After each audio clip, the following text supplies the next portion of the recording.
Son las 10 menos cuarto, una hora menos en las Islas Canarias. Muy buenas noches a todos. Bienvenidos a la redacción abierta del Toro Televisión en horario nocturno. Hoy, primer día de septiembre.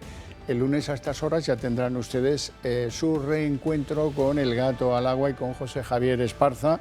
Y nosotros volveremos al horario habitual entre 7:30 y 9:30 de la noche. Y sin más preámbulos, vamos a informar primero y luego a ofrecerles opinión en torno a los asuntos candentes de este viernes, en plena operación retorno y con más de 7 millones de viajes de casa, o mejor dicho, del turisteo a casa y algunos, los afortunados, de casa al turisteo. Esos son los menos.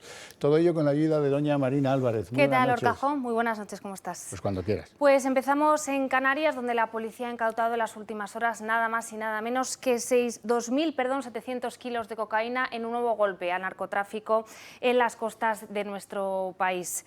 Este abordaje de este velero se ha producido en aguas internacionales muy próximas, como decíamos, a esas costas canarias, y en esta operación han sido detenidas 2 personas que forman parte de una red de origen serbio, que es la que suele operar en este tipo de aguas. Esta incautación se suma además a otras 3 importantes conocidas en estas últimas semanas.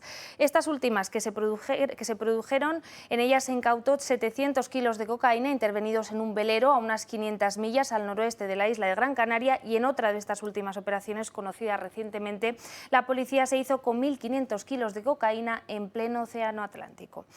Bueno, y atención al último invento que se les ha ocurrido en el Gobierno para surtir esa falta de agentes, esa falta de efectivos de la Guardia Civil que hay en la España vaciada. Van a instalar una serie de tótems, una serie de agentes virtuales que operarán con inteligencia artificial y que atenderán a aquellos ciudadanos que tengan consultas habituales. El contrato ya ha sido lanzado por la Guardia Civil, es de 500.000 euros y contempla la construcción de 10 dispositivos que resolverán consultas que plantee la ciudadanía en castellano y en inglés. Los avatares serán tanto femeninos como masculinos y se instalarán en eventos, además de en puntos fijos. Bueno, y hablemos de economía española, porque han aparecido los datos de turistas internacionales que llegaron a España en el pasado mes de julio. Es un dato casi récord. Demuestra una recuperación más que obvia del sector del turismo en España. Pasan de 10.100.000 los turistas internacionales que nos han visitado. Eso significa 13.853 millones de euros de ingresos, y eso sí, hay que lamentar que no despierta, todavía no levanta la capacidad del destino turístico de España entre los británicos, o tal vez sea pues consecuencia de sus propias crisis económicas, las que viven en Inglaterra, pero sí destaca que mientras otros países ya son grandes emisores, las expectativas del turista británico no están a la altura de lo que fueron en otro momento. Y en términos de consumo, Marina. Bueno, la cuesta de septiembre se le va a atragantar a más de uno. Es cierto que no va a ser tan dura como la del año pasado, pero la subida de los carburantes, de la alimentación o la vivienda van a hacer la vuelta al trabajo pues un poquito más dura de la habitual. Vamos a ver los datos a continuación en pantalla. Por ejemplo, la gasolina lleva 2 meses consecutivamente subiendo. El precio del litro se sitúa hoy en 1,73 en el caso de la gasolina, y en el caso del diésel se sitúa en 1,62. ¿Ir a la compra? Pues tampoco va a ser tarea sencilla para muchos bolsillos españoles. A la espera del dato de agosto, sabemos que en el mes de julio, por ya casi 2 meses consecutivos, la cesta de la compra subió al 10,8%, y si desean comprar una vivienda en el mes de septiembre tampoco lo van a tener fácil. Si bien es cierto que el Euribor ha bajado en el mes de agosto después de 2 años creciendo, comprar una vivienda, adquirir un crédito o una hipoteca no va a ser barato todavía. Bueno, no todo son malas noticias. Vamos a ver qué elementos sí dan tregua en este mes de septiembre. Es el caso de la luz. La luz ha estado al alza en el mes de agosto por encadenar varias olas de calor, pero por primera vez en el mes de septiembre baja unas décimas y se sitúa en 105,8 euros el megavatio hora. ¿Esto por qué se debe? Bueno, por la bajada del principal productor de energía de luz, que es el gas natural, y que ayer mismo se situaba en 36,69 euros el megavatio hora, Xavier. Los datos del coste de la energía eléctrica van a ser para algunos decepcionantes, porque se nos va a contar, ya lo verán en los próximos días, que estamos en un momento récord de aportación de la energía fotovoltaica, de la energía solar, de esa energía que es gratuita, tan solo tiene que apechar con los gastos de producirla o el mantenimiento de las granjas fotovoltaicas, pero que en cualquier caso, teniendo en cuenta que dicen los expertos del sector fotovoltaico, ya producimos más que 2 centrales nucleares, lo cual parece que es verdad, aportan el 20% de la energía que consumimos todos, pero en términos de aportación a la rebaja de los precios, la energía más barata, la energía solar, pues resulta que no acompasa y que mantiene pues unos precios demasiado dependientes de la energía que se produce pues con gas o con otro tipo de generación. No es la solución, piensan algunos. La energía solar fotovoltaica aporta, es verdad, pero no aporta al bolsillo de los españoles. Bueno, y hay otros sectores en la economía española que están muy preocupados ante lo que parece que va a ser el futuro de este otoño y de este invierno en la Unión Europea. La Unión Europea tiene previstos algunos retos que ponen en jaque algunas actividades agrícolas en España, agrícolas y ganaderas, y hay enorme preocupación en el sector ante la defensa de todos esos pequeños hitos que al final componen un escenario para el sector primario que pues, se debate en un aumento de sus costes espectacular y además pues, con un problema que es la sequía, que lo está haciendo todo muy difícil. Nuevo curso político también en Bruselas, donde el campo sigue siendo uno de los sectores más abandonados, precisamente ante una política agraria europea que no vela por nuestro sistema alimentario. El campo español se pone en pie el próximo 5 de septiembre, una protesta que tendrá lugar frente a todos los ministros de Agricultura europeos, ya que coincide con su reunión informal. Y es que Bruselas se enfrenta a retos muy importantes de cara a los próximos meses. El primero de ellos, el de las naranjas sudafricanas, un producto que entra en la Unión Europea sin cumplir las exigencias, una competencia desleal en toda regla. Sudáfrica se muestra reticente a aplicar el tratamiento en frío, el único que evita la entrada de la falsa polilla, tal y como alerta la eurodiputada de Vox, Mazali Aguilar, ante las autoridades europeas, y pide extenderlo a cualquier cítrico, no solo a la naranja. Además, el país africano pretende chantajear a Bruselas, acudiendo hasta la Organización Mundial del Comercio para preguntar si esta medida es contraria al derecho. El segundo problema de cara al nuevo curso es la pretensión de la Unión Europea de reducir a la mitad los productos fitosanitarios, las medicinas para la agricultura. Los ingenieros agrónomos indican que peligra el 40% de la producción si la normativa sigue prohibiendo sustancias. Por no hablar de la sequía, a pesar de la cual el gobierno insiste en derribar presas cuando sigue sin haber un plan hidrológico que garantice que la población pueda recurrir a ese agua. Los agricultores españoles están en pie de guerra por la entrada también del ajo chino y egipcio en la Unión y piden ayuda a Bruselas. Exigen que se paguen aranceles que actualmente se están eludiendo. Y todo ello a la vez que suben los costes de producción y desde el gobierno se sigue presionando al sector. Desde luego, salvar el campo es una tarea más que urgente para el próximo curso en Bruselas. Y en el terreno estrictamente político, de rivalidades y de pretensiones, todavía resuenan los ecos de ese artículo en El País del Lehendakari Urkullu, el Lehendakari vasco, en el que, pues, con la pretensión de más autogobierno, más privilegios y menos igualdad, proponía una reinterpretación del texto constitucional. Necesitamos expertos. Por ejemplo, el que vamos a escuchar a continuación, don Rafael Murillo, que es el enseñante de Derecho Constitucional del CEU San Pablo. Muy buenas noches, don Rafael. Buenas noches. Uno de ellos, ¿eh? Bueno, uno de ellos, uno de los relevantes. Sí. Bueno, vamos a ver, déjeme plantearle. A la pata la llana, el artículo leído lo que plantea es una reforma encubierta de la Constitución. ¿Eso se puede o no se puede hacer? No, eso no se puede hacer. Ya lo ha dicho el Tribunal Constitucional. Usted puede proponer ideas de reformar la Constitución, pero aplique el procedimiento que constitucionalmente está establecido. No se invente otras cosas, ¿no? Ya.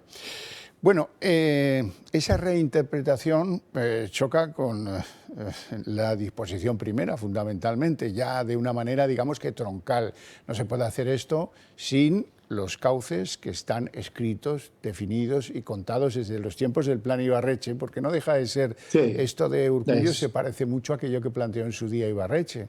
Esto hay que hacerlo como hay que hacerlo y eso pues requiere pasar por unas orcas caudinas que hoy por hoy, a pesar del intento de Pedro Sánchez de ofrecer a sus posibles aliados lo que pidan, pues es francamente un callejón sin salida.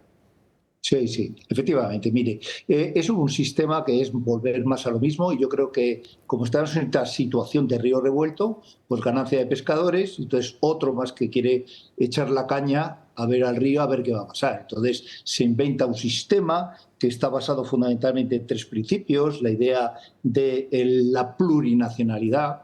Eso es absolutamente contrario a los principios constitucionales. Las relaciones bilaterales, que eso se podía entender en relaciones internacionales, pero aquí no hay ningún tipo de relación bilateral. Y luego la capacidad de decidir cada uno. Y luego inventándose un sistema en el cual pues, se crea una convención, que es la Convención Constitucional, que es la que va a tomar esas decisiones de reinterpretar una Constitución. Vamos a ver, nuestro ordenamiento jurídico, y si estamos en un Estado de Derecho o Estado constitucional de Derecho, el máximo intérprete de la Constitución es el Tribunal Constitucional. Punto. Y no hay más. Si usted quiere proponer un tipo nuevo de Estado, sea usted valiente y ponga en marcha el procedimiento que la Constitución recoge para modificarla. Y eso lo ha dicho el Tribunal Constitucional claramente. O sea que en ese sentido, simplemente esto es un canto al sol, creo yo. Vamos, un canto así, y lo que vuelvo a decir, a río revuelto, pues ganancia de pescadores.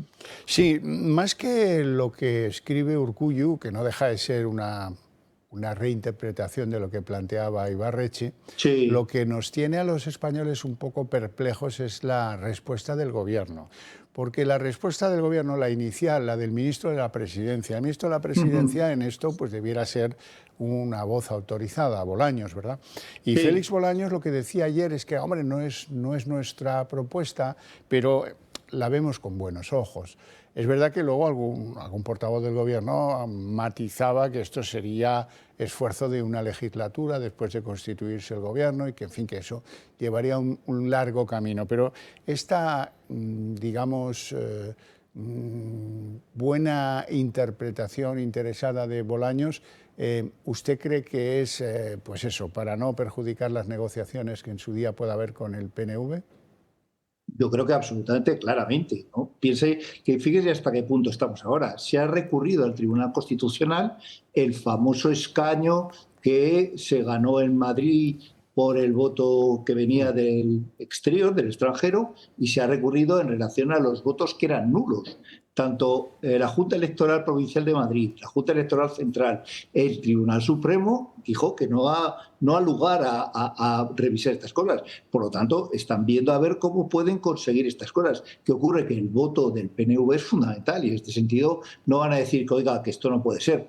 Y dirán, hombre, está bien, igual que se dice, hombre, dialogar está muy bien. Dialogar está fenomenal. Otra cosa es que el dialogar signifique aceptar sin crítica lo que dice el otro. No, mire usted, no. Esto simplemente es una cuestión y una pues toma de posición puramente política. Si es que no tiene solución, esto hay que modificar la Constitución. Es decir, no podemos decir que esta propuesta sea inconstitucional porque los planteamientos o las ideas no son inconstitucionales, pero el problema es que su formulación no se puede hacer simplemente porque creemos una comisión constitucional o un convenio o una convención que se creó en Irlanda con los problemas, pero la situación era absolutamente distinta.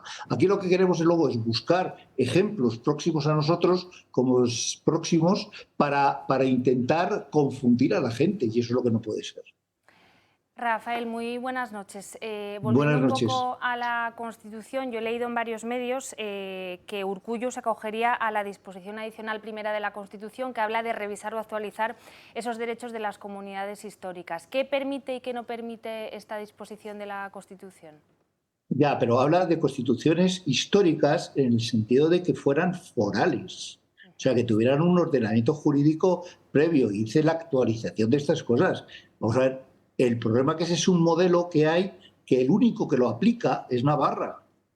El único que tiene, que como estatuto de autonomía tiene, a través de una ley orgánica, que tiene que ser así aprobada en los estatutos de autonomía, el amejoramiento del fuero. Pero simplemente fue una disposición que se incorporó dentro de la Constitución para intentar reconocer una realidad de esos derechos históricos que tenían. Pero realmente son unos derechos históricos que en este sentido no sé qué realidad tienen que hacer, porque si vemos y analizamos los derechos que podían tener históricos en relación con los derechos que tienen ahora, al menos el País Vasco, fíjese usted, se ha recuperado el modelo que tienen económico-fiscal que tiene el País Vasco, y el único que lo mantenía en Navarra y Álava, pero ellos lo han vuelto a recuperar, con lo cual creo que la situación ahora es mucho más beneficiosa, ¿no? Es una situación que incluso yo, porque no tengo tiempo, pero analizando las competencias que pueda tener las comunidades autónomas, no sé cuál les queda. Y aparte, la propia Constitución tiene el artículo 150 unos mecanismos mediante los cuales competencias de titularidad estatal pueden ser susceptibles bien de, a través de unos principios y una ley que recola principios y criterios y bases, poderles autorizar que ellos la ejerzan, o bien cedérselos directamente a través de una ley de delegación. Con lo cual, quiero decir que lo que ocurre que en este criterio, este planteamiento que la propia Constitución recoge, es desmantelar el Estado. Y además, y aparte también, y ahora hay que decirlo claramente, que las comunidades autónomas lo que hacen es gestionar sus intereses, pero dentro de un interés general que existe, que es el interés de España. Con este sistema o estas ideas nos lo cargamos todo. Clarísimo. Don Rafael Murillo, muy agradecidos por ofrecernos Nada, como sus siempre, opiniones. ha sido un placer estar. Le deseamos una feliz noche y un feliz fin de semana también. Igualmente. Bueno, nos vamos a ir a publicidad, pero antes que eso, recordarles el interés de esta casa, porque ustedes nos manden, si es que les parece oportuno, un SMS al número 28088 para apoyarnos. Esto les va a costar muy poco, 1,20 € y que con eso pues no llega ni a un café, pero a nosotros bien que nos ayuda. Además, el Club de Amigos, luego veremos algunas de sus previstas actividades para el mes de septiembre y sucesivos, también nos ofrece algunos regalos. Como los relojes que todavía quedan, no quedan los automáticos, pero sí quedan los manuales, como es el caso del que llevo yo en la muñeca. Ya saben que hay modelo de hombre, también hay modelo de mujer, quedan muy poquitos y ya saben, desde aquí se lo explicamos cada día, que tienen, vamos, todas las características y más que le podemos pedir a un reloj como Dios manda. Por ejemplo, vienen en caja de acero inoxidable, pulsera de silicona, tienen cristal mineral recubierto de zafiro, dial luminiscente para poder verlo en la oscuridad y con las funciones para ver mes y día de la semana. Además, son sumergibles a 100 metros de profundidad y tienen garantía de 2 años. Llamen al Club de Amigos, ahí viene el teléfono en pantalla, y pidan toda la información sobre los relojes. Y en el Club de Amigos están dispuestos a aprovechar el otoño como pocas veces, porque tienen innumerables actividades. Ya está fijada la fecha, ya pueden ustedes, si lo desean, reservar en una visita guiada al castillo de Manzanares el Real de la mano de Mar Cristóbal. También les anuncio que de la misma mano, con doña Mar Cristóbal, haremos una visita guiada por el Madrid de los Trastámara, de los Austrias y de los Borbones, para conocer algunos rincones que se han ganado el derecho a estar en la historia de nuestro país. Volveremos con Paco Huertas a recorrer rincones singulares, tradiciones, costumbres y festivales gastronómicos en España. Y con Paco Álvarez, que es el gran experto de la herencia de Roma, haremos una visita a algunos yacimientos romanos impresionantes, como Ojeda, como Segóbrica o como Carranque. Nos vamos a conocer algunos de esas realidades de nuestro pasado, pero también vamos a seguir con el ciclo de conferencias de arquitectura. Hay una ya muy en ciernes, que es con el arquitecto Enrique Álvarez Sala, y vamos a hablar en ella de la torre PricewaterhouseCoopers, que es una de las 5 que han reformulado completamente el skyline de la capital, de Madrid. Haremos un curso de locución, de documentales, aprenderemos a sonorizarlos, en fin, muchas cosas. Por ejemplo, presentación de libros. Hay algún compromiso ya establecido con José Javier Esparza, con Edgar Martín, en fin, un montón de cosas. Tienen que estar pendientes de la web para reservar su asistencia a estos actos que con mucho cariño prepara para ustedes el Club de Amigos del Toro Televisión.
Rebasadas ya las 10 de la noche, abrimos la mesa de análisis político. Les presento ya a nuestros invitados, pues muy contento y muy agradecido porque los vuelvo a ver después de un tiempo, el de las vacaciones, en el que no les veía.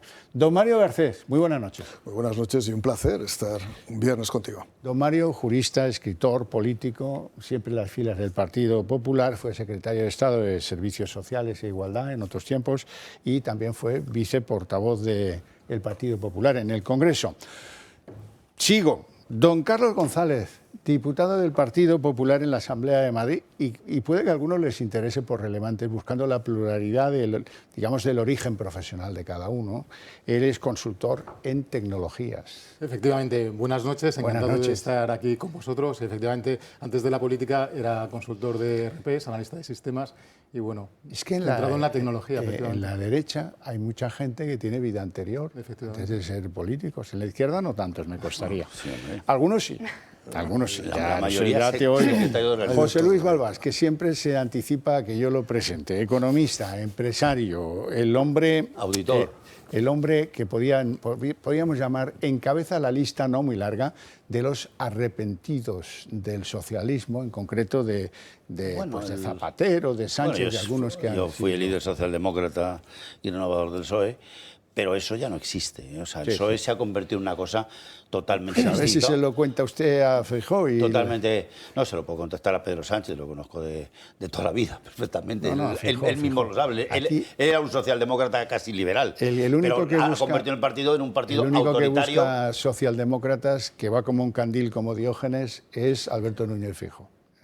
Bueno, pero Feijóo, desde luego, lo de llamar tanto al PP, que no le quiere ni ver ni en pintura, y además no solo es porque no le quiere ni ver, que no le quiere ni ver, si en segundo lugar es que no le interesa verle ni darle interlocución. Entonces, él, si no se da cuenta de eso, pues que busque consultores, por ejemplo a Mario o a alguien de los que sepa lo que es la estrategia política en un periodo de estrategia electoral. Entonces, Carlos, no interesa tú, como le dar conoces pábulo menos, al enemigo. Te tengo que contar que Balbás aprovecha hasta el engomado de los sobres para escribir las cartas. O sea que no le puedes dar ninguna ventaja porque enseguida se te cuela por una rendija.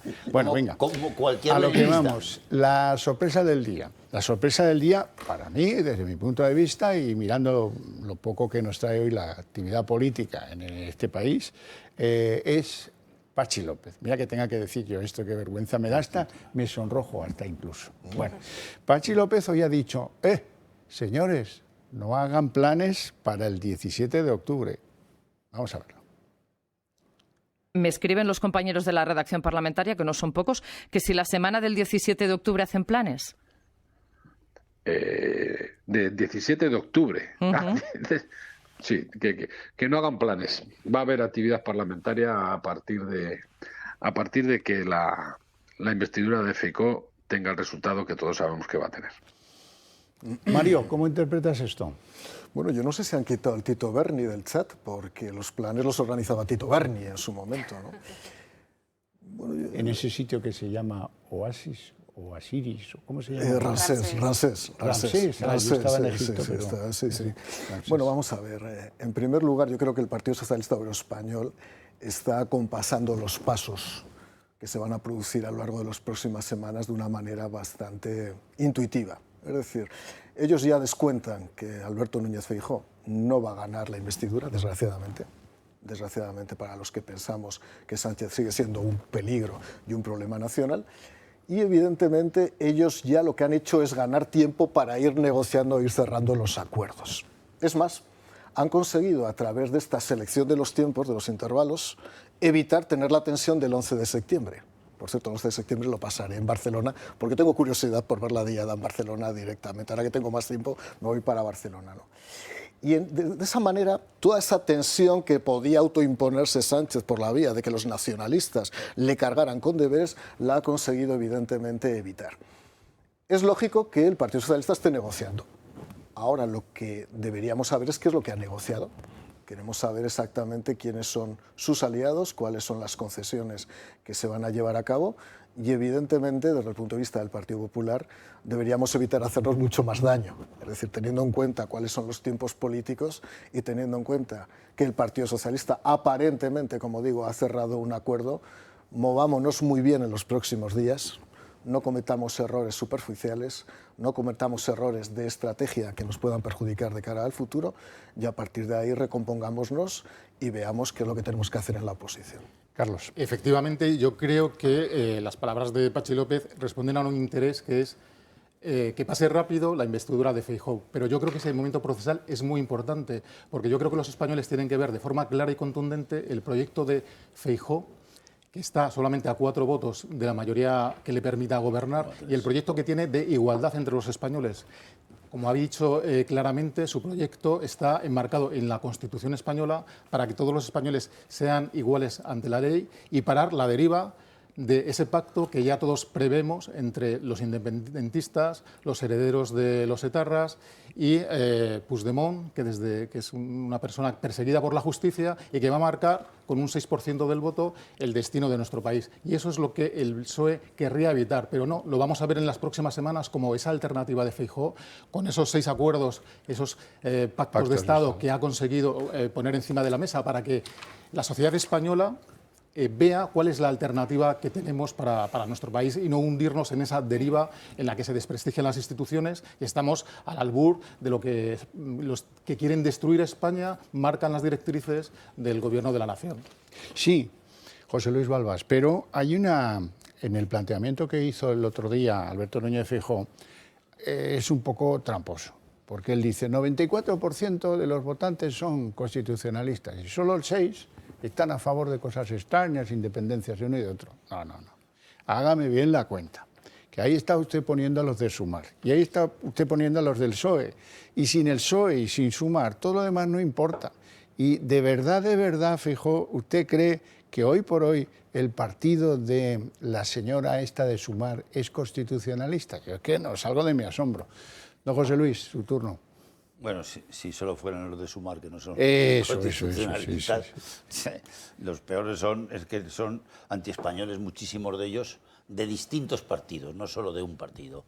Y tampoco sabemos muy bien con quién juegan, porque hay algunos que juegan con los globalistas, otros con Marruecos, pero anti-España es el global, ¿sabes? El denominador común. El denominador común, porque tiene una importancia no solo histórica, sino económica y sobre todo política internacional por lo que es los iberoamericanos, 860 millones, y la presencia importantísima dentro de los BRICS actualmente, que es mucho más importante que los propios globalistas, ya eso, ¿sabes? Que eso está en caída libre, absolutamente, y un desplazamiento económico hacia ahí. La economía va a cambiar muchísimo. Alemania en ayer, el jueves, ya el presidente ha tenido que salir con sus vicepresidentes y todo de Alemania para intentar salir de la crisis, que está en recesión, Alemania, es decir, toda Europa en recesión, porque nosotros somos hijos pequeños, ¿no? Tampoco es que seamos otra cosa, ¿no? Con menos impuestos y mucha menos burocracia. El desastre económico de España hoy de Sánchez es que continúa la desaceleración económica, y esto nos ponen en la sexta, en la quinta, en la cuarta y en la 3 gilipolleces auténticas de tonterías de un tal Rubiales que nos le dio un beso a no sé qué tal, que para entretener al personal y que no veamos la desaceleración económica que desde el año 20, que se perdieron el 11,3% del PIB, lo acabamos de recuperar, el 5,5 en el 21 y el 5,5 en el 22. Y ahora un puntillo más, que ha sido el empate a eso. Somos el peor, el que más se ha empobrecido desde de la OCDE, que son 32 países, desde el año 20. Y señor Sánchez, déjenos en paz y solucione eso, y no nos cuente cuentos y mentiras sistemáticas, y nos saque a Urkullu, que no sé qué legitimidad tiene, que quiere la Constitución él con 275.000 votos que tiene, bueno, sobre un país que tiene 34 millones de censos. Bueno, Urkullu, usted puede cantar ópera, pero no nos haga perder el tiempo. Usted sí que hace perder el tiempo. Y sin embargo dicen que la alternativa para ser presidente del gobierno, que lo puede ser perfectamente el señor Feijóo, pues tiene que tener mejor estratega. Lo que no puede tener es ¿cómo se llama ese Borja Samper? Eso, que no sabe ni idea de nada, que es mejor que lo quite del medio. O sea, además lo hace al revés. Y luego al tonto, que es tonto, pero que el señor que se llama Alejandro Fernández, o no sé cómo se llama, ¿cómo es Alejandro ese de Cataluña que tiene? Que dice que no debe hablar que no debe hablar con Junts, que es Convergencia y Unió. Pero vamos a ver, la derecha española no puede hablar con la derecha vasca y catalana. Lo que no tiene que tener es un candidato a la Generalitat de Cataluña que sacó 3 sobre 135 cuando el de Vox saca 11, que encima era nuevo, que era el chico este Ignacio Garriga, o sea, ese te mete 11, pero José Luis... 3 y tú vas a dar clases de nada, pero que les quite, que es que Feijóo así ha perdido 2 millones en campaña, nos ha metido en un lío a España, porque tenemos un lío, y nuestro pero lío la realidad es que el Partido económica. Popular, con ese equipo y liderado por Alberto Núñez Feijóo, ha ganado las elecciones, somos el partido mayoritario, gobernamos la mayoría de instituciones, ¿con comunidades autónomas. ¿Con un 30 y qué? Nos hemos quedado a muy pocos votos de conseguir ese objetivo común del centro-derecha español, que era un gobierno... El centro-derecha también es Vox. Efectivamente, porque al final... No, porque como UPN, en campaña han perdido 700.000 votos, el Partido Popular, solo por decir que Vox no es de centro-derecha. El Partido Popular ha demostrado desde el año 2019 que puede pactar con Ciudadanos, con Vox, para conseguir en ayuntamientos y comunidades autónomas y con el PNV gobiernos y con Convergencia y Unión pactó Aznar, no te fastidies. Que se preocupen de resolver los problemas reales de los ciudadanos, cumpliendo las leyes y con ese espíritu común de mejorar la convivencia entre españoles, que es lo que Pedro Sánchez está destrozando. Bueno, Carlos, no se puede perder. No se puede perder unas elecciones así porque ha hecho un daño a la economía española tremenda. Se ha tirado 1,5 millones de votos y ahora tenemos el problema porque se ha tirado ese 1 millón de votos y se ha hecho esa campaña el partido más votado, lleno de sorollos o sorayos o tíos que no saben dónde hacen la O con un canuto ni tampoco sé yo para quién trabajan. Ese equipo, liderado por nuestro presidente Alberto Núñez Feijóo, es el que ha hecho un crecimiento espectacular en diputados. Es la alternativa que con todos los presidentes autonómicos hemos conseguido gobernar la mayoría de comunidades autónomas, con lo cual yo creo que es verdad. Que no nos engañemos nosotros, que nos queremos engañar, nos engañamos. Esos son datos. Ha conseguido 2 diputados. Son dos uno de datos Navarra objetivos. Y el otro de Canarias. Los otros 33 son los de Vox, que encima le están insultando en campaña y se ha equivocado. Con el voto útil ha regalado al PSOE 14 votos, que se llama Operación Albacete, Salamanca, están todas. Burgos, ¿verdad que sí? Lo sabe todo el mundo. Lo que era 2-1-1 ha pasado a hacer 2-2. ¿Y eso quién lo ha hecho? El equipo de Feijóo. Hay una realidad. En un problema hay una realidad. Nosotros en el año 2019, en abril y en noviembre, vimos que si la derecha tenía 3 candidaturas no podíamos gobernar con 11 millones de votos. 11 millones de votos fueron los que permitieron las mayorías absolutas tanto de Aznar como de Pero que fue Rajoy. otro día, eso ya no... Ahora hemos visto en el año 2023 que si la derecha se presenta con 2 candidaturas, pues tampoco conseguimos alcanzar los 176 diputados. Y yo creo que es una reflexión que todo el electorado que quiere una España que crezca, que respete la Constitución y que se preocupe de los problemas reales de los ciudadanos, es una reflexión que tenemos que hacer. Pero no vas a ver ni dónde llega. La democracia cristiana en Europa y el popular no pasa del 30 en ningún lado. Y aquí menos. Y va a ir abajo, o sea, que no va arriba. O sea, no te engañes. Míralo en las europeas. O sea, que andar con cuentos del partido único, olvídate, hombre. Que el PP no deja de ser el partido del Gürtel, no se te olvide, ¿entiendes? Bueno, esa etapa está más que superada. La etapa está por superadísima. Hemos vendido 2 veces Génova. Nosotros, podemos con el 43% del voto... Los demás, gracias. El propio Feijóo dice en sus entrevistas que han gestionado mal los acuerdos con Vox. Lo dice Feijóo, no lo digo yo. Es evidente que los estrategas no funcionan porque el propio Feijóo ha filtrado este mes de agosto que quiere cambiar de estrategas, que quiere buscar otros estrategas. Probablemente algunos estrategas de esos tendrán la culpa de haberle dicho a Feijóo, no, oye, deja a los varones autonómicos. Creo que luego hablaremos de Murcia, pero podemos hablar de Extremadura. Deja a los varones autonómicos que negocien ellos y tú a lo tuyo, a España y tal. Bueno, pues eso fue un error. Claramente las negociaciones autonómicas podían haber sido derivadas a una fecha posterior a las elecciones generales y nadie le hubiera dicho, puesto la menor pega.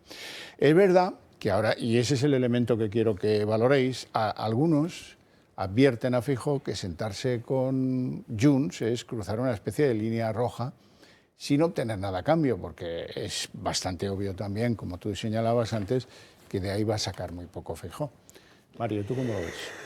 Bueno, vamos a ver, hay una conjunción de verbos que a mí me está sorprendiendo, que es los verbos dialogar, negociar y pactar, que me suena casi a película de Julia Roberts y Javier Bardem, ¿no?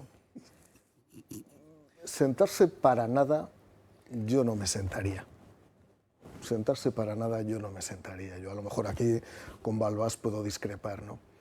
Creo que durante muchos años hemos construido un discurso desde el Partido Popular basado en el fundamento y en el fuste constitucionalista, y no podemos sentarnos, yo creo que ni siquiera por cortesía, a hablar con aquellos que quieren romper el molde constitucional. Hay imágenes que pueden ser perjudiciales y perturbadoras de cara al futuro. Y precisamente una de esas imágenes perturbadoras puede ser determinadas personas del Grupo Parlamentario Popular, yo ya lo he advertido internamente, que se sienten con determinados portavoces de Junts. Yo estaría dispuesto a sentarme con Junts si Junts tuviera otro tipo de mentalidad, igual que yo puedo ofrecer pactos para recuperar el eje de la centralidad política si el Partido Socialista no fuera Pedro Sánchez. Pero aquí hay una especie de nostalgia del pasado, una nostalgia un poco ingenua, una nostalgia bisoña, utilizando la expresión de Isabel Díaz Ayuso. Una nostalgia voluntarista de lo que fue y ya no es. No es el Partido Popular el que ha construido una España frentista. No es el Partido Popular el que ha convertido a la izquierda en un conglomerado donde está Pedro Sánchez al frente del frente. Ya me gustaría sentarme con un Partido Socialista Obrero Español que reclamara las claves y los fundamentos del constitucionalismo tradicional, pero es que ya no existe. Y cuando uno juega en política tiene que saber qué hay al lado. Por lo tanto, si uno se sienta en primer lugar con el Partido Socialista Obrero Español para ofrecerle unos pactos de centralidad, a sabiendas de que el Partido Socialista ha roto el eje de la centralidad política, o es por ingenuidad, o es por voluntarismo, o es por autojustificación. Y si quiere sentarse, perdóname Javier, y si quiere sentarse con otras formaciones políticas, a mí lo de la cortesía parlamentaria está muy bien. Yo pasaba por ser uno de los diputados que tenía mayor cortesía parlamentaria, incluso con el PNV, tenía una relación extraordinaria, ¿no? Pero tenemos que ser muy conscientes de a dónde nos llevan esas imágenes. Igual que tenemos que ser conscientes de qué supone hablar con los presidentes de comunidades autónomas y convertir la negociación para la formación de gobierno en una especie de confederalización del discurso que no se había producido en 45 años de historia de este país. El gobierno central se construye sobre las negociaciones centrales. Por cierto, los tres grandes poderes del Estado no son las comunidades autónomas, son el Poder Ejecutivo, el Poder Legislativo y el Poder Judicial. ¿Por qué no nos ponemos a hablar también con los ayuntamientos? ¿Por qué no nos ponemos a hablar con todo el mundo?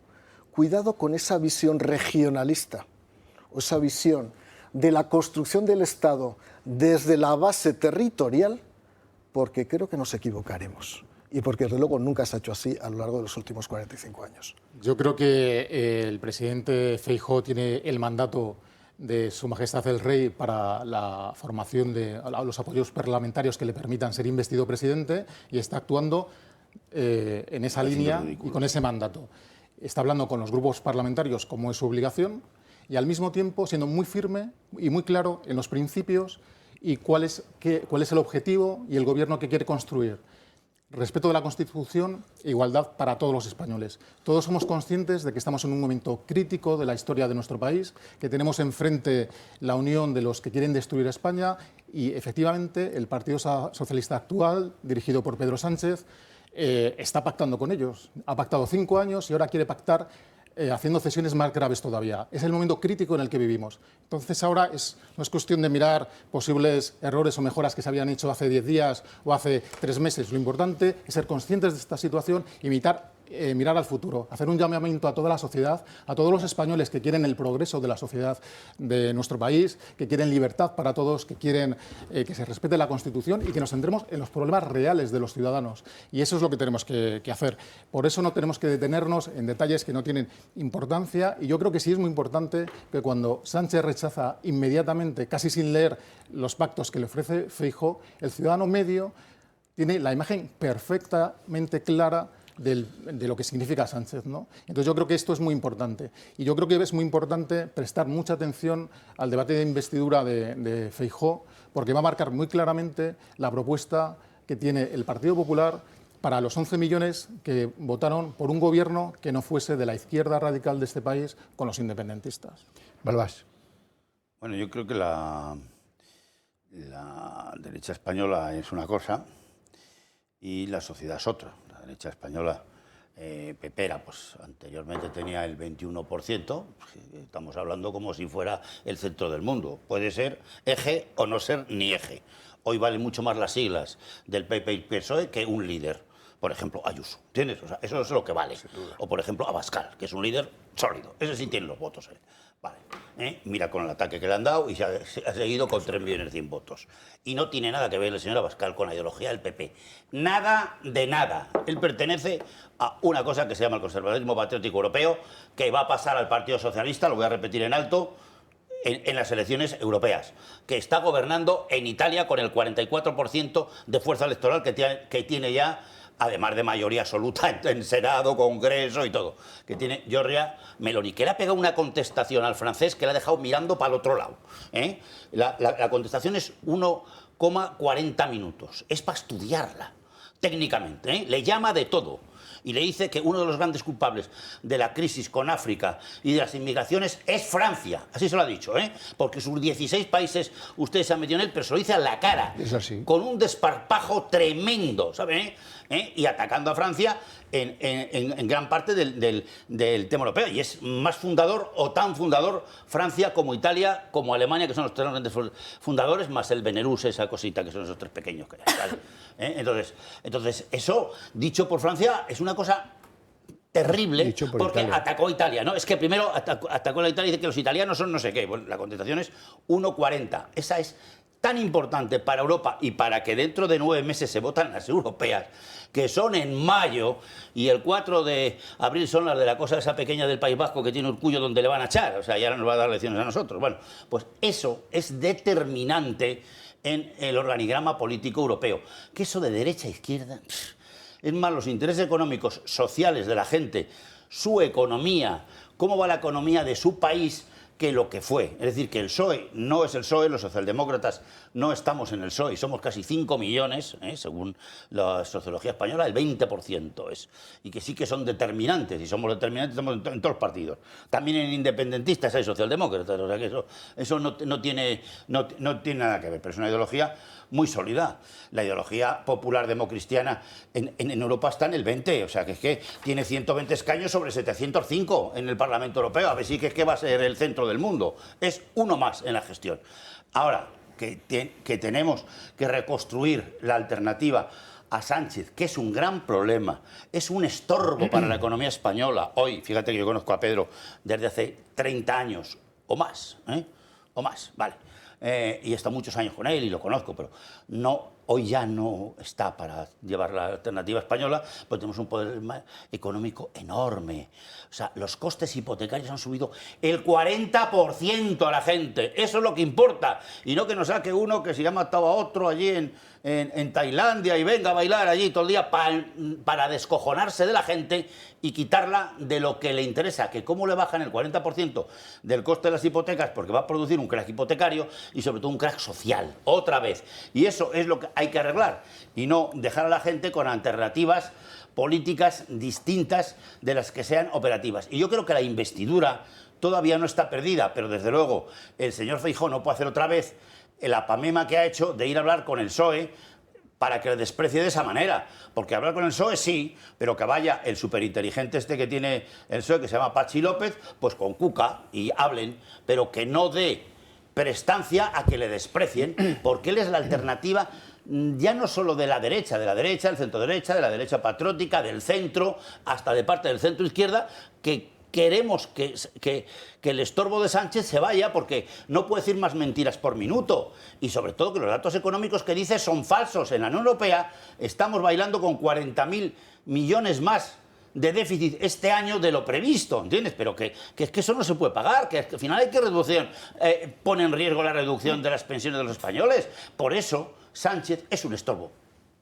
Balbás, hablabas de esos desprecios a Alberto Núñez Feijóo, que la verdad es que han marcado esa primera semana de la ronda de contactos que ha iniciado este lunes el presidente del Partido Popular. Primero fue esa reunión con Pedro Sánchez, al que, dicen el dirigente del Partido Socialista, llegó tarde, se fue pronto porque tenía una ejecutiva en Ferraz. Después vino ese portazo de Íñigo Urkullu, que le emplaza directamente a hablar con el PNV, y hoy hemos conocido que Yolanda Díaz no quiere reunirse con él, sino que va a enviar a su número 2 para verse con Alberto Núñez Feijóo. Ya lo hizo Sánchez el pasado miércoles. Minimizar la importancia de la reunión con Feijóo para llegar a un acuerdo para su investidura. El líder socialista se retrasó en su llegada a la sala del Congreso. Presidente, buenos días, ¿cómo sigue la reunión? Y convocó horas antes siquiera del encuentro con el candidato popular una reunión con toda la plana socialista en Ferraz. La líder de Sumar, Yolanda Díaz, también se ha propuesto minusvalorar las intenciones del candidato propuesto por el rey para ser investido, llamando a su número 2, Marta Lois, a la ronda de contactos con Feijóo. Ha sido a través de un comunicado donde la aún vicepresidenta del Gobierno y ministra de Trabajo en funciones ha manifestado sus intenciones, sosteniendo que los esfuerzos de Feijóo son una pérdida de tiempo. Díaz reitera que la investidura del Popular está abocada al fracaso. Génova, por su parte, se ha volcado en su estrategia de buscar el diálogo con todos los grupos parlamentarios, incluido Junts y a excepción de Bildu, y ha postergado por el momento el encuentro con los de Santiago Abascal. El PNV y los de Aragonés, por su parte, han ignorado el llamamiento de Núñez Feijóo a participar de la ronda de contactos y de darle así esperanzas a los populares de conseguir los apoyos necesarios para su investidura. Carlos, ¿cómo analizas esta primera semana de ronda de contactos de Núñez Feijóo? Bueno, yo creo que la actitud de Pedro Sánchez no puede sorprender a nadie. Si al final miente a los españoles cada vez que tiene ocasión, pues obviamente no va a tener mayor respeto por el resto de personas. Sí es muy curioso la actitud de Yolanda Díaz, porque refleja más bien el problema interno que tiene de esos 20 partidos que forman esa coalición que es Sumar, y que todos somos conscientes de las luchas internas que tienen, la falta de liderazgo, y que realmente están necesitados del poder, de esa vicepresidencia que le permita afianzar su liderazgo. Entonces yo creo que la respuesta al llamamiento de Alberto Núñez Feijóo para tener una reunión de cara a la investidura tiene más que ver con los problemas internos que con una reunión de, cuando menos, cortesía parlamentaria, que es habitual en cualquier democracia. Bueno, pero desaire es un desaire. Bueno, es un desaire evidente y era previsible que hubiera un desaire. Es el quinto desaire. Era previsible que hubiera un desaire teniendo en cuenta la actitud crónica de Pedro Sánchez ante el Partido Popular, ¿no? Por eso digo que hay que medir mucho los gestos, ¿no? Lo he publicado constantemente a lo largo de estos 2 meses, que nuestro partido, que el Partido Popular, se postule legítimamente a presidir España. Es que es evidente, es que hay que hacerlo, es que hemos ganado las elecciones, es que no hay otra opción. Ahora bien, tenemos que saber jugar muy bien con los mensajes. En primer lugar, si descontamos ya que tenemos 33 votos adicionales, no despreciemos 33 votos adicionales. Estoy hablando de los votos de Vox.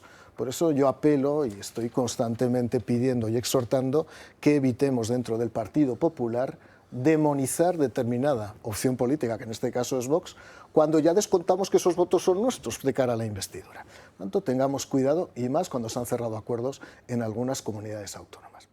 En el caso de Pedro Sánchez, más allá de su mala educación también ya atávica, en este caso yo creo que se ha despachado con demasiada chulería. O sea, si él piensa que va a gobernar y que tiene los apoyos suficientes para gobernar en octubre, si realmente hay una segunda votación de investidura, yo mediría mucho las actitudes. En política es bueno a veces tener un punto de humildad, aun a sabiendas de que puedes ganar.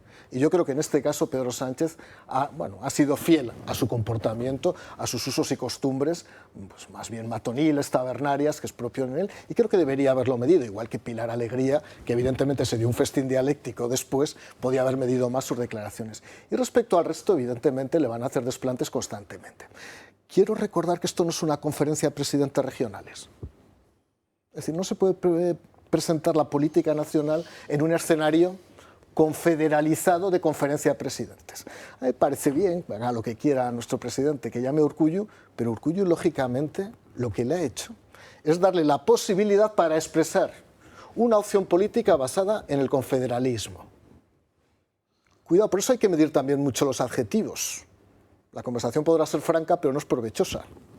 La conversación que pudo tener con Urkullu, porque no sé qué provecho se puede sacar de alguien que le dice que quiere avanzar hacia una España confederal como la que había en el siglo XVII y XVIII. Yo no sé qué historia presabiniana ha estudiado el Partido Nacionalista Vasco. Sí, sobre todo con Felipe V. Con Felipe V, sí, una cosa... hizo mucho por el catalanismo político. Balbás. Bueno, el problema estratégico del PP, que ya sé que está buscando profesionales, ya lo han dicho todos los periódicos y todos los lados, que Génova busca profesionales de la estrategia, es público y notorio. Pero lo primero que tiene que darse cuenta... ¿Has echado currículum o algo? No tengo ningún interés. Yo tengo un despacho lo ha echado la Federación Española de Fútbol. Para no, y además yo no soy de derechas, como tú sabes, soy socialdemócrata y por lo tanto de tu izquierda. Bueno, lo primero que hay que darse cuenta en una estrategia de investidura es qué hay enfrente. enfrente está el frente. ¿Qué es lo que está? Hay un frente de 4 liderados por un gran líder y un gran estratega que se llama Pedro Sánchez. ¿Nos guste o no?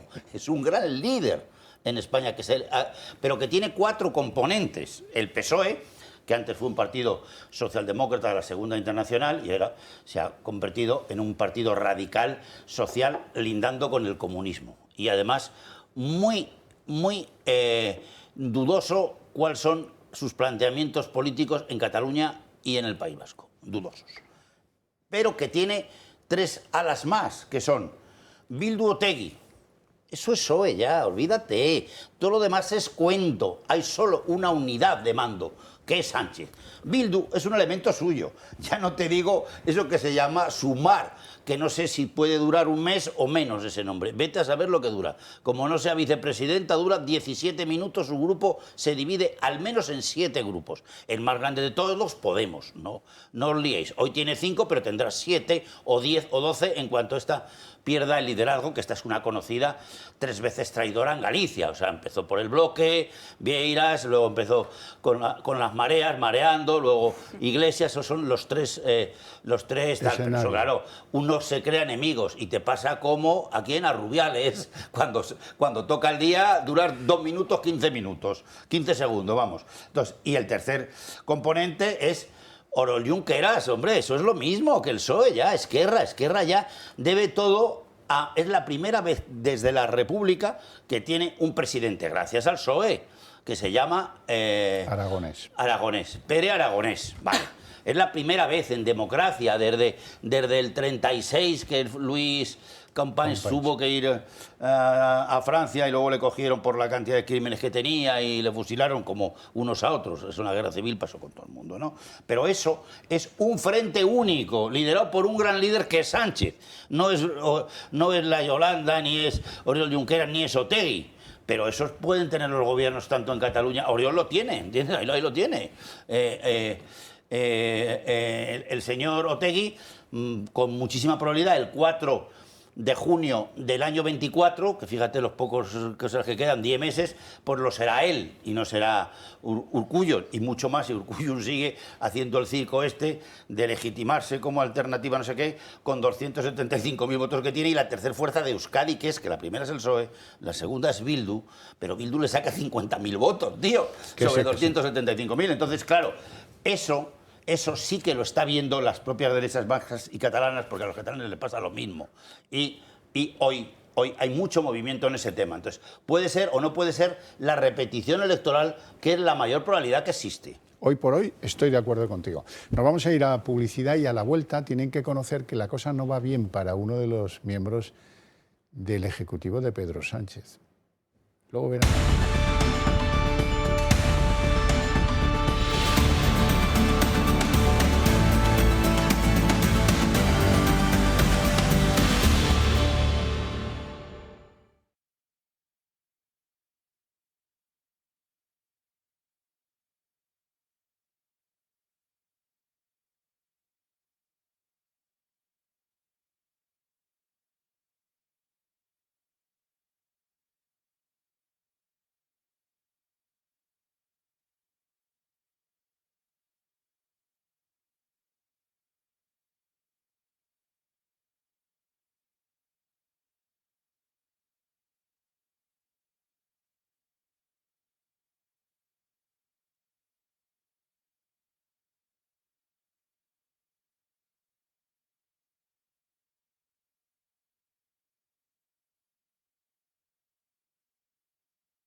Pues ya estamos de vuelta en la redacción abierta. Varias veces aquí en la mesa hemos hecho mención a la economía española, y es que llevamos mucho tiempo sin hablar de la ministra de Economía en funciones, de Nadia Calviño, que ya saben que es una de las postulantes a presidir el Banco Europeo de Inversiones. Bueno, esa carrera hacia la presidencia del BEI parece que se le podría complicar a Nadia Calviño en los próximos días. ¿Cuándo? ¿Cuál es la fecha que tenemos que tener pendiente para esa elección de Nadia Calviño? Bueno, la votación será los próximos 16 y 17 de septiembre. La votarán los diferentes diferentes ministros de Finanzas de la Unión Europea y parece que hay un país que en las últimas horas no tiene tan claro su voto. Hablamos de Alemania. En Alemania parece que no ven con buenos ojos, bueno, pues esa intentona de Nadia Calviño de colocar a su marido en patrimonio nacional. Así lo dicen varias fuentes de la Unión Europea. Y tampoco ven con buenos ojos que la persona que le haya propuesto sea el presidente en funciones del gobierno español, Pedro Sánchez, y que esté utilizando además esa presidencia de turno de la Unión Europea para auparla. Recordemos que Pedro Sánchez no había revelado cuál iba a ser la candidatura española al BEI hasta después de las elecciones, cuando ya estaba en funciones, en un intento que muchos ven de premiar a Nadia Calviño por ese papel tan importante, tan protagonista que tuvo en las elecciones del 23J. Horcajo, ¿cuánto podría cobrar más o menos Nadia Calviño si llega a ser presidente? Mira, alrededor de 27.000 euros al mes. Eso es lo que se va a perder doña Nadia Calviño en Santiago de Compostela, que si lo pierdes en tu tierra duele más, en el próximo evento decisorio, 16 y 17, dijiste, de septiembre, aquí a un paso. Van a jugar todas sus cartas, pero con Alemania en contra esto está muy, muy complicado. Y luego, es que además, oiga, a ver, dice, ¿qué aporta el candidato? ¿Cómo va la economía del país ese? Dice, pues mire, ¿sabe qué? Aquí tiene los titulares de ese país. Dicen que esconden 1.100.000 parados en los datos oficiales y públicos. Esto no puede ser. Eso hacen. ¿Qué más hacen? No, pues mire, las exportaciones se les han caído, han sido los últimos en llegar a un crecimiento económico comparable a lo de antes de la pandemia. En fin, el déficit es una barbaridad, la deuda está completamente disparada. Y estos señores, esta señora Calviño, ¿de qué es la madre en la economía europea? Del gasto, como si no hubiera un final, ¿no? Es normal. Sí, pero vamos a ver, si es que no es solo eso, es que la economía española, pues como tú dices, ha bajado el 5,3% de sus exportaciones y el 4% y el interanual, con una subida de la deuda permanente que ya no sabemos a dónde va a llegar. Ahora está ya por cerca de 1.600.000 millones, pero tenemos dudas de que haya otros 30.000 millones por ahí de más, que es insostenible para poder pagar la seguridad social y para poder recuperar un poco el empobrecimiento de los españoles, que es entre el 4 y el 5% de la renta que teníamos en el 19.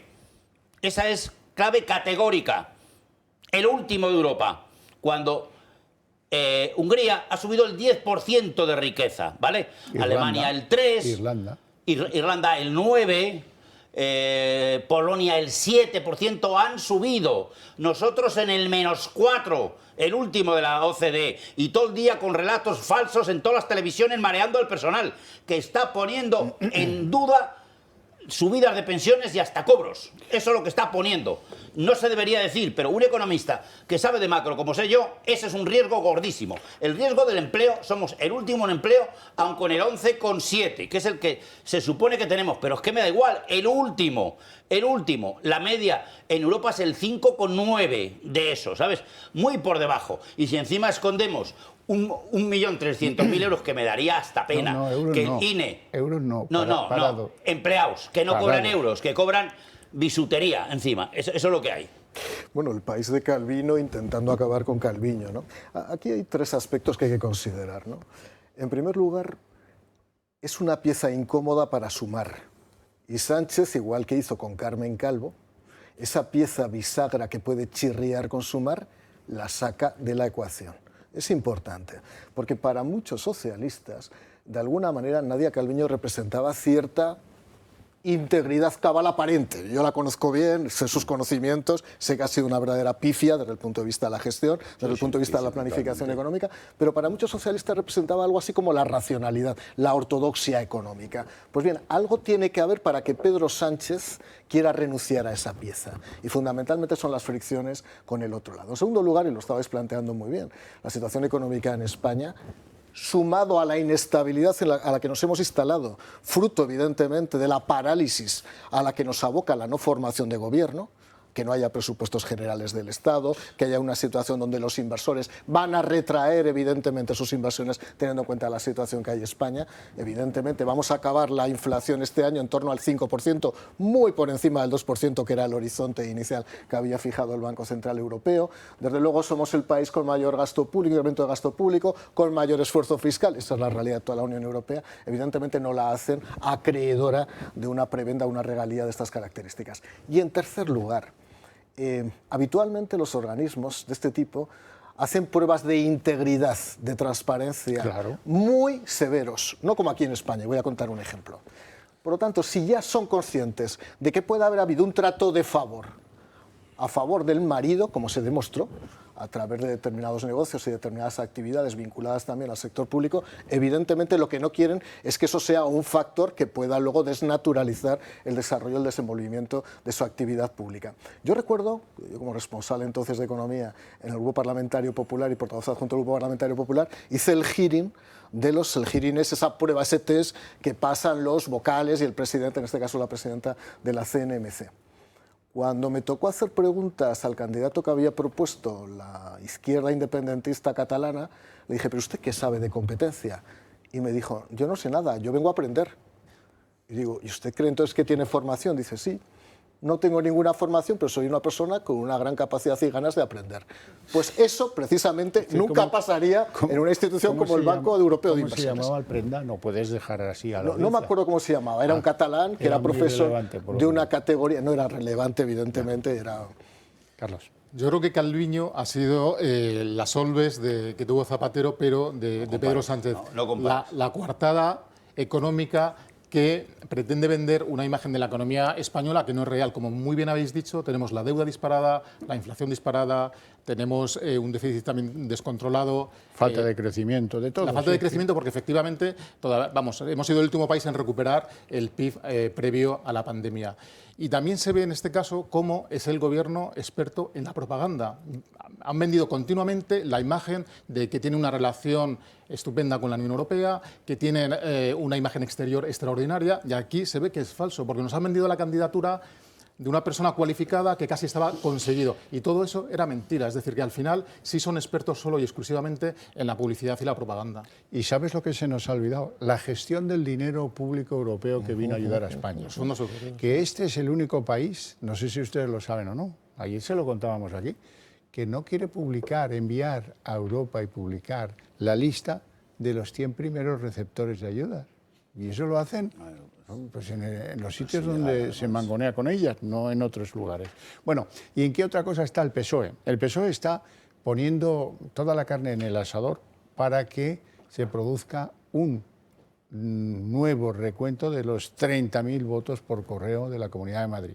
Esos que sirvieron para que Adanero se convirtiera en diputado, para que perdiera un diputado el sanchismo. ¿Y por qué es importante? ¿Por qué están tan obcecados en esto? ¿Por qué lo han llevado al Tribunal Constitucional? Ahora lo ven.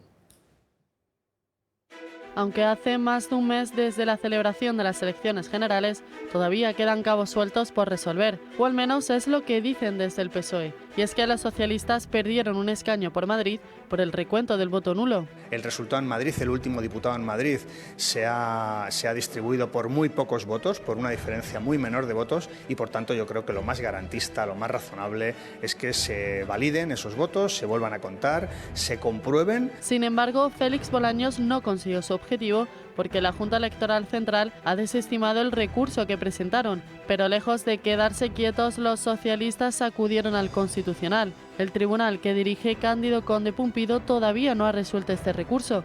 Sin embargo, sí que han asegurado que lo harán antes de la investidura de Alberto Núñez Feijóo, fijada para los próximos días 26 y 27 de septiembre.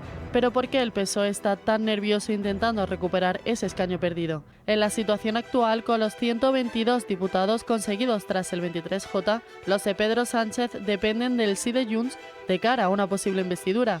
Un sí que pasaría por la concesión de la amnistía a todos los participantes del referéndum ilegal celebrado el 1 de octubre de 2017 y la posible celebración de otro. Un escenario que cambiaría si el Partido Socialista volviese a recuperar ese escaño perdido. Y es que del sí de Junts pasaríamos a simplemente la abstención. De ser así, las negociaciones y las exigencias podrían cambiar. Aunque todavía no se sabe la decisión del Tribunal Constitucional, lo que está claro es que Pedro Sánchez haría cualquier cosa con tal de seguir en la Moncloa.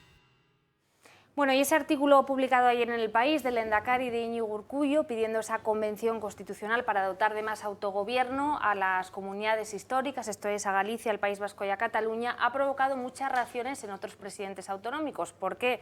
Pues porque todos quieren esa parte del pastel y no quieren quedar relegados en este reparto de más competencias a las distintas comunidades que plantea Íñigo Urkullu. El primero en pronunciarse fue ayer Juanma Moreno, el presidente andaluz, que bueno, en un tono aparentemente bronco decía que está bien eso de ganar en autogobierno siempre que se haga dentro de la Constitución, pero claro, no a costa de que las ventajas sean solo para unos y se conviertan en desventajas para otros. En un tono muy parecido se pronunciaban también desde el Gobierno de Castilla y León y lo hacía también el presidente del Partido Popular gallego, Alfonso Rueda, en estos términos que van a escuchar a continuación.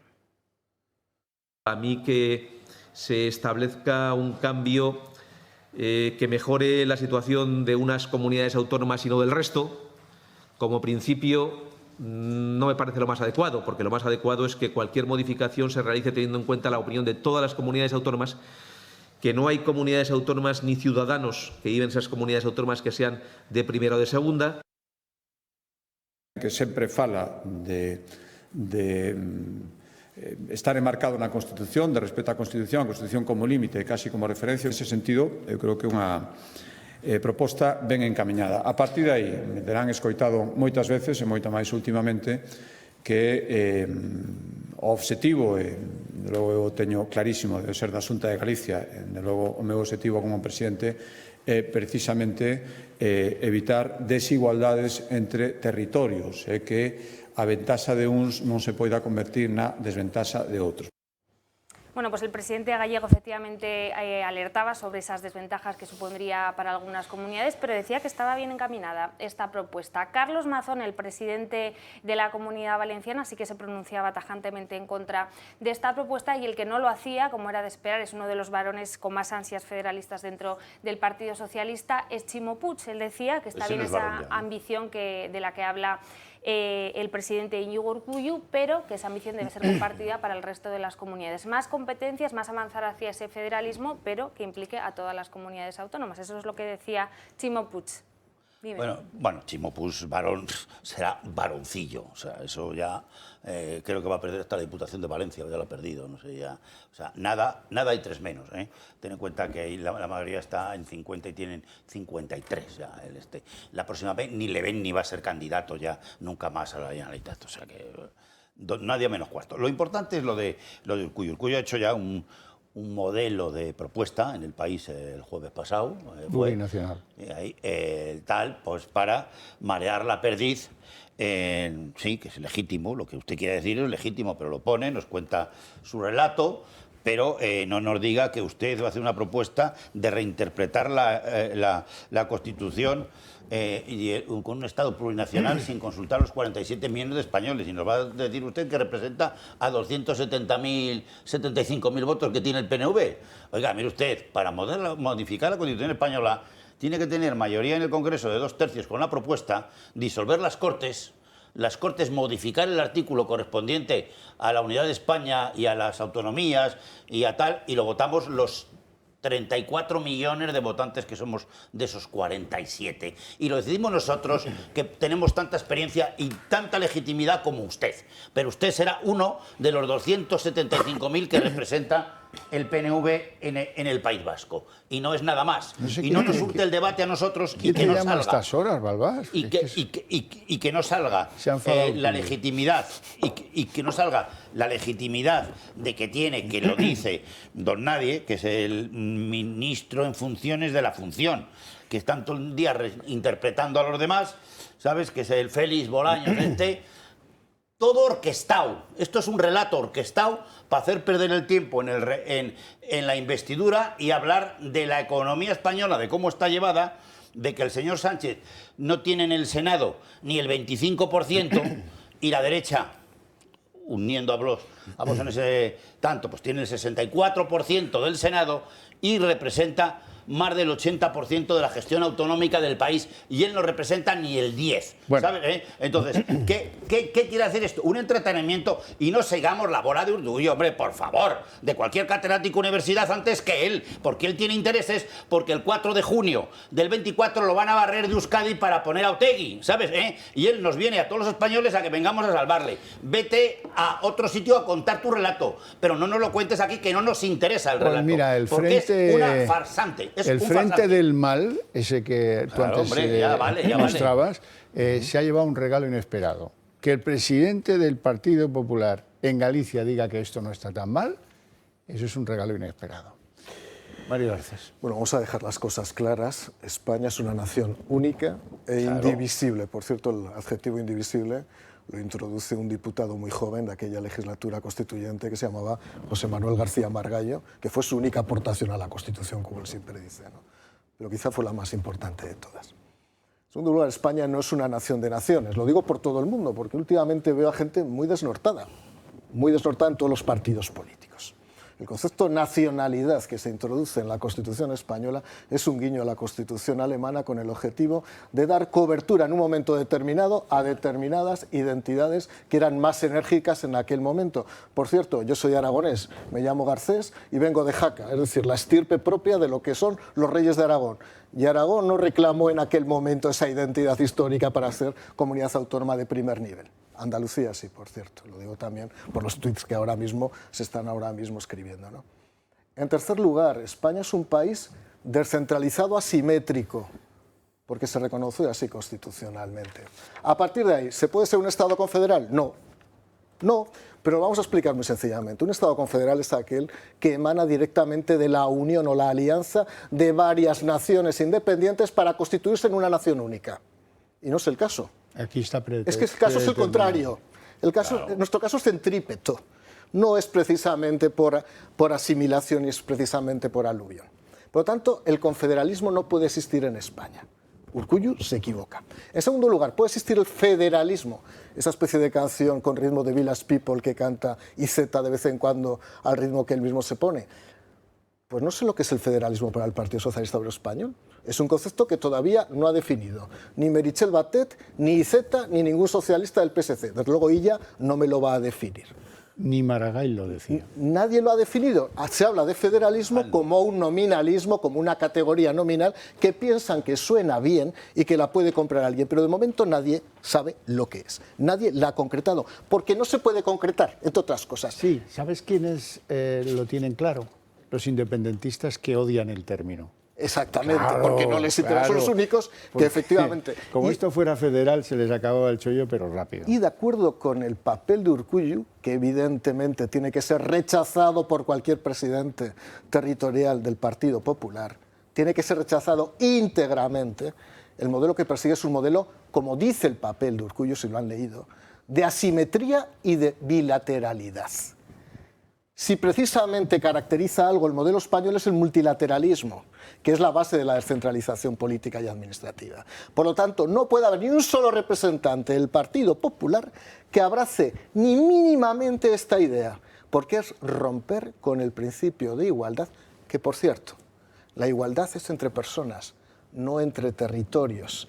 Gran error en España desde hace 45 años. Yo creo que todos en el Partido Popular estamos convencidos de que no se puede tocar la estructura constitucional y territorial de nuestro país sin el consenso de todos los españoles y fundamentalmente, como ha ocurrido en todos los pactos constitucionales a lo largo de nuestra democracia después de la transición, con el gran acuerdo del Partido Socialista y el Partido Popular. Y si no, es inviable. Es decir, la propuesta de Urkullu es absolutamente inviable. Él lo saben los medios de comunicación y lo sabemos todos. ¿Cuál es el problema del PNV? El problema del PNV es que tiene unas elecciones autonómicas que está en riesgo de perder, pero la sociedad vasca tiene que saber que si entra en la vía de la independencia, la vía que ya inició Cataluña, La sociedad vasca va a sufrir mucho, como ha sufrido Cataluña. Van a perder empresas, van a perder renta per cápita, van a perder inversiones, van a salir de la línea del crecimiento y de la prosperidad. Y entonces el PNV de lo que tiene que preocuparse es desde el futuro de sus ciudadanos y no entrar en un debate que a los ciudadanos de Cataluña le ha ido muy mal. Bueno, pero todo eso desde la desigualdad, de una desigualdad que arrastramos desde hace mucho tiempo, porque, saben, aquí están los fueros. Los fueros, ¿cuánto hace que no devuelve algo de lo que recibe el gobierno vasco a España? Pues no, como no ha devuelto nunca nada, sería por primera vez. Sería por primera vez. Del País Vasco se puede decir que, bueno, pues el PNV ha mantenido esa, digamos, predisposición a no castigar a los empresarios, a favorecer algunas inversiones y todo eso. Pero lo que no ha conseguido el PNV es que cuando los nietos de Balbás estudien geografía, les hablarán de la Euskadi despoblada, porque nacen al año 17.000 personas en Euskadi. Y además, de lo que no quiere ni oír hablar Urkullu es de contar, primero a los vascos y luego a los españoles, que el 48% de lo que cuestan las pensiones de la envejecida estructura poblacional del País Vasco las pagamos los españoles. Claro. Esto es los que no cotizamos en el País Vasco. Se detraen esos fondos y se destinan a pagar estas pensiones. ¿Saben cuál es la media de una pensión vasca, de un jubilado vasco? 1.980 euros. No está mal la cosa. Pero fíjate, Javier, yo como diputado asistí a la transferencia de la gestión económico-financiera del reconocimiento de las pensiones, no al fraccionamiento de la unidad de caja de la Seguridad Social. ¿Por qué? Porque ellos lo que quieren es tener el acto administrativo en euskera y en castellano, por el cual se reconoce el derecho económico a favor de un pensionista vasco, pero no pueden asumir el déficit presupuestario de la gestión de su propia caja. Por eso no me extrañaría nada que pidieran el fraccionamiento de la caja única de la Seguridad Social a cambio de que el Estado pague toda la deuda histórica pendiente a el País Vasco. Claro, es que así yo también me declaro independentista. Es que me declaro yo solo en mi piso directamente. Pero la foralidad y la falta de conexión, eso que no se toca. Eso no se toca. Lo triste es que Pedro Sánchez estará dispuesto a pactar con el PNV, con Junts, todas estas exigencias desmedidas, desnortadas y que romperían la igualdad de los españoles. Bueno. Y romperían también la propia prosperidad de los vascos y de los catalanes y del resto de españoles. Es decir, estamos en un momento, como decía al principio, crítico de nuestro país y tenemos que ser todos conscientes de ello. Y ahí la única alternativa que tenemos ahora mismo es la de Alberto Núñez Feijóo, que está haciendo un esfuerzo extraordinario por convocar a todos los españoles en ese intento de conseguir un gobierno que sea bueno para nuestro país, que regenere las instituciones. Carlos, me temo que un esfuerzo baldío. Es un esfuerzo es un esfuerzo importante para nuestro país. Es verdad que el porcentaje de éxito es complicado, pero hay que hacerlo por España. Baldío. Bueno, España lo que necesita son unos cambios estructurales económicos para que se puedan pagar esas pensiones, de las cuales el País Vasco nos coloca a nosotros prácticamente el 50%, es decir, a España, Madrid, el 50% de sus pensiones que no ha sabido gestionar, ¿vale? Eso es lo que tiene. Además que tiene una caída económica fuertísima, muy subvencionada por Madrid, País Vasco muy subvencionado por Madrid, porque no devuelve nada de lo que son los fueros y se queda allí dos grandes empresas domiciliadas con IVAs, impuestos especiales, impuestos sociedades, que se llaman, una la más grande de España, primera eléctrica de Europa y segunda del mundo, que se llama Iberdrola, que procede de Línea Español, que es de donde procede, y que vale en bolsa cerca de 80.000 millones de euros. Es como 14 ferroviales, para que nos hagamos una idea de qué estamos hablando. Y luego el BBVA, que realmente tiene poco de BBV, lo que tiene es de A, que es Argentaria, que se quedó domiciliado ahí, no en Madrid, cuando tiene que absorber al BBV, que estaba prácticamente muy tocado financieramente, más que Banesto, y en el año 2000, 99-2000, Aznar decide que pone allí de presidente, que ya estaba por allí dando vueltas, el Francisco González, para que se quede y gestione eso, porque el agujero era más grande que el de Banesto, 500.000 millones de pesetas de las de entonces. Entonces, Argentaria debería estar donde siempre ha estado desde hace 200 años, que es Madrid. que es donde estaba la pasta, y tenía un patrimonio neto de más de 1.500.000 millones de pesetas. Entonces, Banco Exterior de España. Banco Exterior de España, que mi jefe era el presidente, que era Francisco Fernández Ordóñez, durante 4 años, y estaba por encima del señor Botín, que el Botín era el octavo, y el Argentaria solo con una parte que se llamaba Banco Exterior de España era el sexto de España, pero desde luego siempre fue el más solvente de todos, porque tenía Banco Hipotecario de España, Banco Industrial, Caja Postal, que después la absorbió, que era enorme y tal. Bueno, pues todo esto sigue domiciliado en Bilbao. ¿Qué están haciendo esas dos empresas? Pues están pidiendo informes económicos para irse de Bilbao, e incluso de España, si el PNV no le apoya y si sigue Pedro Sánchez.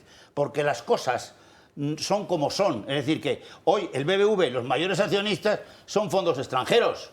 Y en 10 minutos estás en Holanda, como ya está Ferrovial, ¿me entiendes?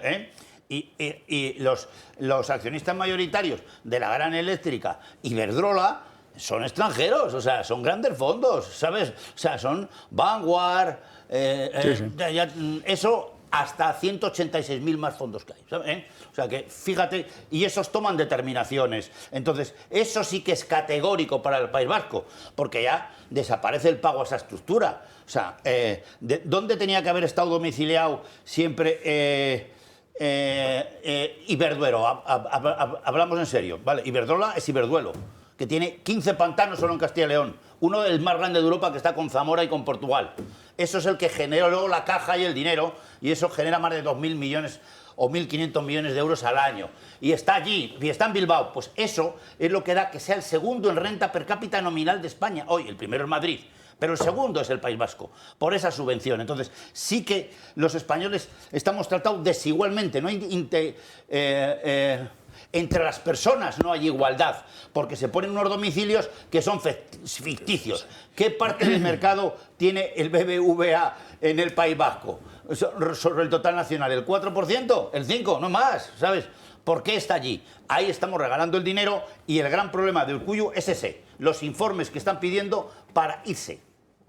Bueno, quedan 7 días para que se agote ese plazo para que Fernando López Miras sea investido en Murcia, para que se disuelvan esas Cortes, y bueno, se ha impuesto el silencio sobre esas negociaciones, y lo único que podemos contarles es de lo que informan otros compañeros, otros medios de comunicación. Ayer hablábamos de que parecía que ese acuerdo estaba ya a puntito de consumarse, de que Vox entraría en esa ejecutiva de López Miras, pero hoy algunos medios de comunicación apuntan a lo contrario. Informan de una cena que tuvo lugar este miércoles en las inmediaciones de Génova, y de la que Fernando López Miras, que estaba presente, salió hundido, salió derrotado. Vamos a verlo. Apenas quedan 7 días para convocar nuevas elecciones en la región de Murcia. Eso si el candidato popular y presidente en funciones, Fernando López Miras, no consigue llegar a un acuerdo con los de Abascal. En Vox Murcia insisten en sus premisas. Hay que hacer un gobierno que respete el resultado electoral, más allá de lo que salga en diferentes medios de comunicación, que se entiende que tiene que haber un clima de entendimiento entre dos formaciones políticas que somos diferentes en muchas cosas. Sería un absurdo no dar cuenta del resultado de las urnas del 28 de mayo o pensar que alguien se ha equivocado a la hora de votar el 28 de mayo. Una vicepresidencia y 2 consejerías eran hasta ahora esenciales para que el Popular pudiera salir victorioso de la investidura. Ahora la nueva oferta de Vox tan solo exige una única consejería. Contactos hay entre ambos equipos, pero no entre el presidente popular con su rival. En el PP siguen insistiendo en un gobierno en solitario, y que una coalición no estaría justificada por necesitar tan solo 2 de los 9 representantes de Vox. Este miércoles aseguran varios medios lo infructuosa que fue la reunión entre el murciano López Miras con varios dirigentes nacionales de su partido, también de Vox, pero no incluido su presidente Santiago Abascal. El plazo otorgado por la formación que preside José Ángel Antelo en Murcia para llegar a un acuerdo vencía hoy mismo. Y salvo sorpresa de última hora, López Miras deberá comunicar a lo largo de la próxima semana que Murcia se encamina a una repetición electoral. Y un hecho que, sin embargo, puede poner en jaque no solo las pretensiones de ambos partidos a nivel nacional, sino también en las comunidades autónomas en las que gobiernan de manera conjunta. Feijóo, que te cagas. Bueno, que el PP y Vox siguen sin entenderse en Murcia es bastante evidente y volvió a quedar ayer patente en una nueva votación en la Asamblea de Murcia. Allí se votaba sobre prorrogar esa moratoria urbanística en el Mar Menor, uno de los proyectos estrella respecto al Mar Menor que quiere sacar adelante el Partido Popular, y Vox fue uno de los partidos que votó en contra junto al Partido Socialista y junto a Podemos. Su líder en la región, José Ángel Antelo, insiste en la necesidad de modificar esta ley, la ley del Mar Menor, ya que dice que el modelo actual es un parche y que hay que actuar sobre los saneamientos. Con lo cual, bueno, este distanciamiento ha quedado una vez más sobre la mesa. Un toque de atención para que de una vez termina el plazo el día 7. Así es que, en fin, lo de Murcia está muy mal. Y ojo yo creo que salió cabizbajo de la reunión en Génova porque alguien le dijo, de repetir elecciones, no vuelvas por aquí, como tengas que repetir elecciones. Porque las repeticiones las carga siempre el diablo, siempre, es como los referéndums, los carga el diablo. No se puede ir si se puede evitar, y la petición de incorporarse al gobierno, que además es la tónica en otros acuerdos que sostienen el PP y Vox en otras comunidades autónomas, no veo yo por qué tiene que ser diferente Murcia. No, es que estoy solo a 2. Bueno, estás a 2 como si te quedas a 1. Es falso. Como si te quedas a 1, da lo mismo. Garcés.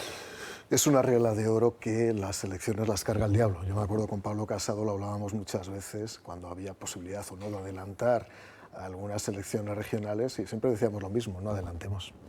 No, porque es un riesgo, hay que estar muy seguro del resultado. Fijaos lo que ha pasado el 23J. Teníamos muchas seguridades y aquellas seguridades se convirtieron en incertidumbres como consecuencia de unos 7 últimos días que habrá que analizar desde el punto de vista político, estratégico y demoscópico, ¿no? Por consiguiente, yo soy de la tesis, y lo he venido diciendo hasta ahora, de cerrar un pacto inmediatamente, pero que se cierre ya. No tiene sentido que hace 4 semanas Aragón cerrara un acuerdo de una manera aparentemente natural, y conozco bien a los interlocutores y conozco bien hasta lo que piensan en privado, pero desde luego yo creo que leyeron mejor que nadie cuáles habían sido los resultados, y es verdad que cada comunidad autónoma tiene un peso relativo diferente a las fuerzas y hay que darles cierto margen de negociación.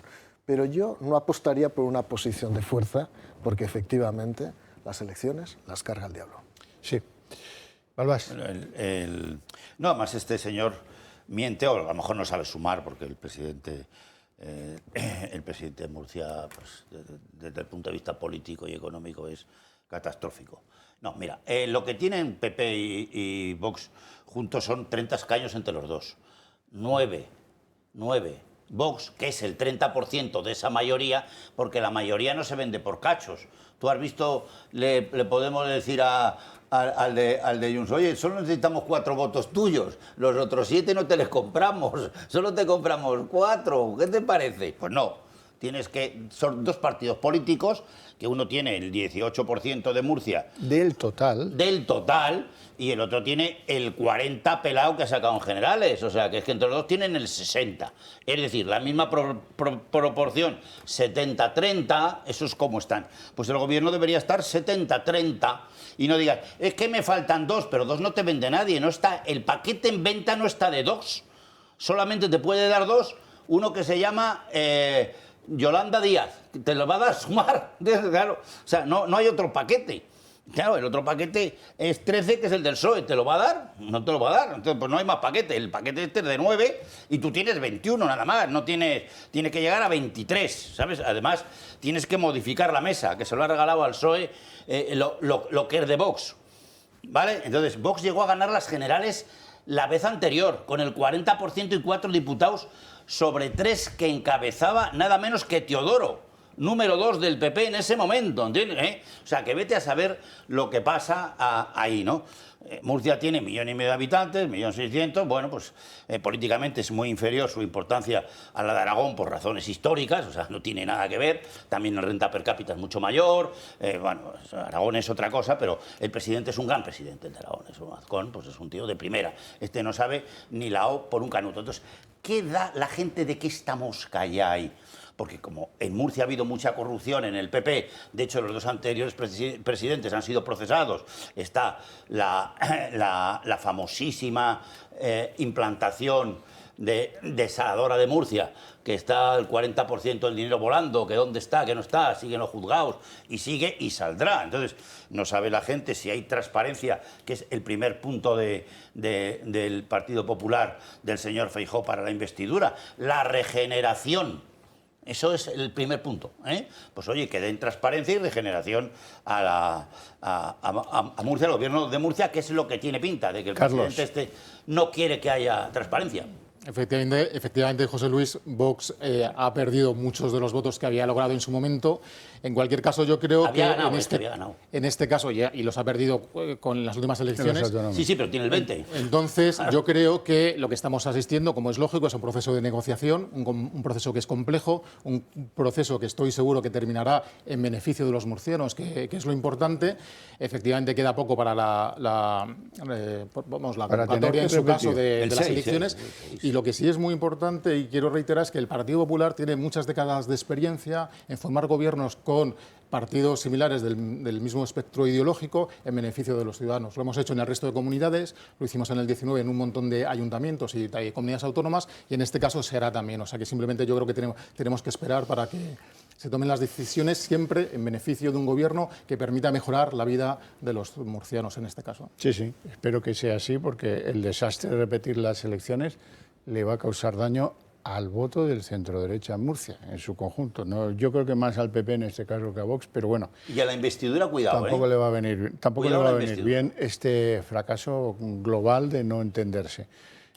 Bueno, no tenemos tiempo para más, lo tenemos que dejar aquí. Eso sí, les deseamos todos un feliz fin de semana a todos. Tengan cuidado, que dice que vienen unas lluvias prodigiosas. Tal. Cuando tanto las anuncian, suelen no llegar. Que decía, eso sería... Ojalá. En fin, no sé, algo nos llegará. Bienvenido sea si es para bien, pero ojo que las danas, supuestamente lo que antes se llamaba las lluvias de final del verano, pues suelen traer problemas y dificultades en España. Muchas gracias y muy buenas noches.